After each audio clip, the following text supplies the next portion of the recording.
اب میں آپ کو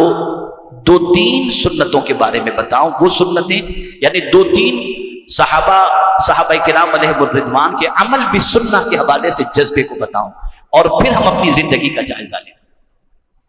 آئیے سب سے پہلے سیدنا صدیق اکبر رضی اللہ تعالیٰ عنہ کی زندگی کو دیکھیں اور اتباع سنت کا معاملہ دیکھیں۔ سیدنا صدیق اکبر رضی اللہ المولا تبارک و تعالی عنہ کا ایک غلام تھا۔ ایک روز بازار سے وہ کوئی چیز خرید کر لایا اور لا کر اس نے سیدنا صدیق اکبر رضی اللہ تعالی عنہ کو پیش کیا۔ سیدنا صدیق اکبر رضی اللہ تعالی عنہ نے اسے کھا لیا،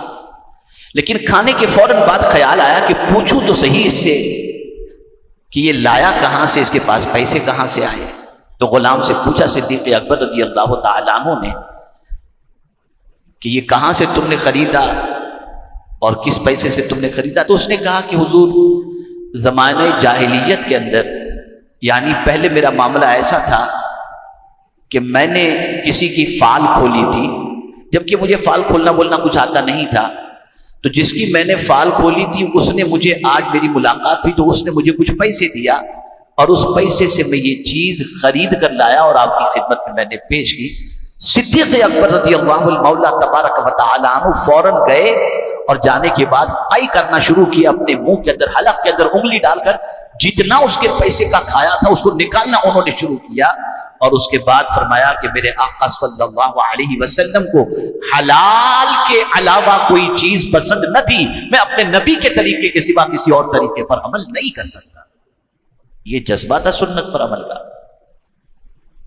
یہ جذبہ تھا۔ اور ہمارا حال کیا ہے؟ بڑی معذرت کے ساتھ لمبی داڑھی ضرور ہوگی، لیکن جو آیا جیسا آیا جہاں کا آیا کھاؤ پیو اور موج کرو، کبھی ہم نے تحقیق یا سوچنے کی کوشش نہیں۔ اور صحابہ کرام علیہ الرضوان ہمیشہ ہر چیز کے اندر اس چیز کا اہتمام کرتے کہ کہیں کسی طریقے سے کوئی ایسا کام نہ ہو جو مصطفیٰ جان رحمت صلی اللہ علیہ وسلم کے طریقے سے ہٹ کر کے۔ سیدنا فاروق اعظم رضی اللہ المولا تبارک و تعالی عنہ کی حیات طیبہ دیکھیں، اللہ اکبر، وہ امیر المومنین جن کا کم و بیش 22 لاکھ مربع میل پر، جن کو اللہ عز و جل نے خلافت عطا فرمائی تھی اور آپ اس کے خلیفہ تھے، دسترخوان پر کھانا رکھا گیا اور پہلے سادہ سادہ کھانا آیا تو اسے آپ نے تناول فرما لیا، اور پھر تھوڑی دیر کے بعد بڑا لذیذ اور قیمتی کھانا آیا تو آپ نے ہاتھ کھینچ لیا اور کہا میرے رسول صلی اللہ علیہ وسلم نے، میرے آقا صلی اللہ علیہ وسلم نے کبھی زندگی پر پیٹ بھر کر کے کھانا نہیں کھایا اور ہمیشہ سادہ کھانا تناول فرمایا، میں یہ کھانا کھا کر اپنے نبی کو منہ کیسے دکھاؤں گا؟ یہاں ایک وضاحت کر دوں، وہ کھانا کھانا ناجائز نہیں، اگر آپ اچھا اور لذیذ کھانا کھاتے ہیں ناجائز بھی نہیں ہے، حرام بھی نہیں ہے، لیکن جن کے مرتبے اونچے ہوتے ہیں ان کا طریقہ بھی بڑا اونچا ہوا کرتا ہے، ان کا عمل بھی بڑا ہوا کرتا ہے، جب جا کر وہ اس مقام تک پہنچتے ہیں جس مقام تک ایک عام انسان پہنچنے کی نہ صلاحیت رکھتا ہے نہ قدرت رکھتا ہے۔ میرے پیارے آقا صلی اللہ تعالی علیہ وسلم کے پیارے دیوانوں، حضرت عثمان ذو النورین رضی اللہ تعالی عنہ جن کو اللہ نے بے پناہ دولت عطا فرمائی تھی، بلکہ ایک غزوے کے موقع پر انہوں نے حضور صلی اللہ علیہ وسلم کو غزوہ تبوک کے موقع پر اتنا ڈونیشن عطا کیا تھا کہ ان کی اشرفیوں کو سرکار نے اپنی گود میں لیا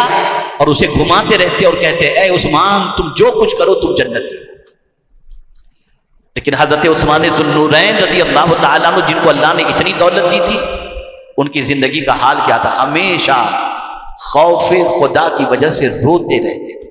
ہمیشہ روتے رہتے تھے۔ اے رسول رحمت صلی اللہ علیہ وسلم کے پیارے دیوانوں، اور جس ہاتھ سے رسول اعظم صلی اللہ تعالی علیہ وسلم کی بیعت انہوں نے کی تھی، کبھی اس ہاتھ سے نجاست کو انہوں نے چھوا تک نہیں، اس کا ہمیشہ احترام کرتے رہے، ادب کرتے رہے اور اس ہاتھ کو محفوظ رکھتے رہے۔ اور اب ایک سنت بتا دی، 2 سنتیں آج بتاؤں گا تاکہ آج کچھ سیکھ کر کے آپ جائیں اور یہ عزم کریں، یہ دل و دماغ کے اندر یہ بات محفوظ کر لیں کہ اگر جنت میں حضور صلی اللہ علیہ وسلم کا ساتھ چاہیے تو ان ہیرو ہیروئن اور دنیا کے مالدار اور دنیا کے طاقتور لوگوں کے طریقے پر چل کر جنت اور حضور کا ساتھ نصیب نہیں ہو سکتا. حضور کا ساتھ نصیب ہوگا تو حضور کے طریقے پر عمل کر کے ہی ہو سکتا ہے. اور یہاں یہ بات واضح طور پر سمجھ میں آ گئی کہ حضور صلی اللہ علیہ وسلم کے طریقے پر عمل کر کے صرف جنت ہی نہیں ملے گی، جنت میں بھی حضور کا ساتھ نصیب ہو جائے گا. اور سنیے، ایک بار مولا علی کرم اللہ تعالی وجہ الکریم کو، آپ سب بائک چلاتے ہیں، کار چلاتے ہیں، مختلف سواریوں میں سفر کرتے ہیں، یہ سنت، ایک سنت شاید پیش کرنے کا موقع بھی ہے، میں آپ کو بتاتا ہوں. مولا علی کرم اللہ تعالی وجہ الکریم سواری پر سوار ہونے کے لیے پہلا قدم آپ نے رکھا تو پڑھا بسم اللہ، یعنی بسم اللہ الرحمن الرحیم. جب سواری پر بیٹھ گئے تو کہا الحمدللہ. اور جب سواری شروع ہونے والی تھی اس سے پہلے آپ نے پڑھا سبحان الذی سخر لنا ھذا وما كنا له مقرنین وانا الى ربنا لمنقلبون. اور پھر آپ نے پڑھا سبحانک انی ظلمت نفسی فاغفر لی فإنہ لا یغفر الذنوب الا انت. اور اس کے بعد مسکرائے. کیا کیا انہوں نے؟ بولیے مسکرائے. تو لوگوں نے کہا امیر المؤمنین یہ کیا بات ہے، آج آپ سواری پر سوار ہونے کے بعد جب آپ نے یہ پڑھ لیا تو آپ کے چہرے پر مسکراہٹ تھی، مسکرانے کی وجہ؟ تو فرماتے ہیں کہ آقا کریم صلی اللہ تعالی علیہ وسلم کو میں نے سواری پر اس طرح سوار ہوتے دیکھا کہ سرکار نے قدم رکھا صلی اللہ علیہ وسلم تو بسم اللہ شریف، بیٹھ گئے تو الحمدللہ اچھی طریقے سے بیٹھ گئے الحمدللہ، پھر سفر کی دعا، اور پھر اس کے بعد حضور صلی اللہ علیہ وسلم نے سبحانک انی ظلمت نفسی فاغفر لی فإنہ لا یغفر الذنوب الا انت. اتنا حضور صلی اللہ علیہ وسلم پڑھے اور پڑھ کر سرکار مسکرائے. تو میں نے سرکار سے مسکرانے کی وجہ پوچھی، جیسی تم نے مجھ سے پوچھی کہ کیا وجہ ہے مسکرانے کی، تو میں نے بھی حضور صلی اللہ علیہ وسلم سے اس کی وجہ پوچھی کہ سرکار مسکرانے کی وجہ کیا ہے. تو آقا کریم صلی اللہ علیہ وسلم نے ارشاد فرمایا جب کوئی بندہ اللہ سے معافی مانگتا ہے، سبحان اللہ، جب کوئی بندہ اللہ سے معافی مانگتا ہے تو اللہ کو بہت اچھا لگتا ہے، اور اللہ فرشتوں سے فرماتا ہے میرا بندہ جانتا ہے نا کہ میں معاف کرنے والا ہوں، تبھی تو یہ معافی مانگ رہا ہے. یہ کہہ کر حضور مسکرائے تو میں بھی اس وجہ سے مسکرا اٹھا.